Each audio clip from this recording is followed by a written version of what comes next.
Parce que Dieu a dit que dans ce monde-là, il faut être humble. Il faut être humble pour se connaître. Et c'est ça que Cheikh Ahmadou Bamba nous a enseigné. Parce que l'islam, il ne faut pas qu'on se cache la face. L'islam est Rahman, et l'amour et miséricorde. L'islam, ce n'est pas la guerre, ce n'est pas le verset du sang, ce n'est pas le terrorisme.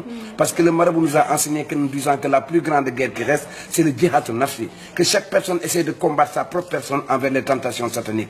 Mais il ne faut pas tuer, il ne faut pas verser du sang. Parce que dans le Coran, même c'est écrit que chacun respecte sa religion. Parce que Dieu a dit qu'il a plus que de 100 miséricordes. Mais le monde vit que sur Ar-Rahman. Et il a caché 99 de ce genre. Donc Dieu est miséricorde. Ça, c'est des poèmes qu'il a fait sur chaque lettre du Coran. Il prend comme le B, il écrit un livre. Comme le C, pareil aussi. C'est ça qu'il a écrit aussi. Parce que, attention, on disait qu'un vieillard qui meurt en Afrique, c'est comme une bibliothèque qui brûle.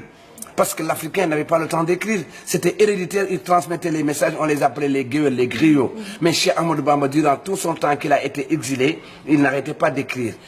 En disant que ne regardez pas de ma peau noire pour ne pas profiter de ma personne. La lumière, ça s'appelle Nourou. Dareni, c'est la maison. La lumière des deux demeures. Ici et au-delà. Ils l'ont laissé seul avec la colonisation.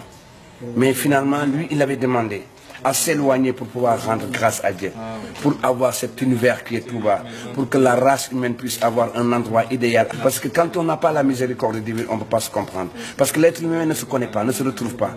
Donc chez Ahmadou Bamba qui nous a donné des repères, imagine-toi qu'en 1895, un Sahélien, là où il pleuve 3 mois, qu'on l'a jeté 7 ans dans la nature, avec tout ce qui en était. Mais tout ça, il a dit que ça vaut la peine pour que le monde puisse avoir Al-Rahman, la miséricorde de Dieu. Dieu va me donner corps et âme pour que les êtres humains puissent s'épanouir. C'est ça qu'il nous a donné. Donc toute personne doit dire Dieu veut Serigne Touba. C'est l'universalité. Hein? Parce que chez Ahmadou Bamba, on ne pouvait pas te dire la dimension qu'il avait de spiritualité. Parce que quand je vous ai dit que l'homme noir avait été discriminé dans l'esclavage, dans la colonisation, à part Bilal qui était le muezzin du prophète Mohammed sallallahu alayhi wa sallam. Mais chez Ahmadou Bamba, quand il est venu, il a pu accomplir cette mission que le prophète pleurait pour que ça finisse. On n'a même pas commencé à utiliser un tiers des écrits de Serigne Touba. Ce qu'on est en train de voir sur Serigne Touba, ça c'est le tome 1. C'est comme un bassin rempli d'eau et que tu continues à mettre de l'eau qui se verse. Et que l'on pensait qu'ils avaient amené le marabout en exil, mais c'est le marabout qui les transportait.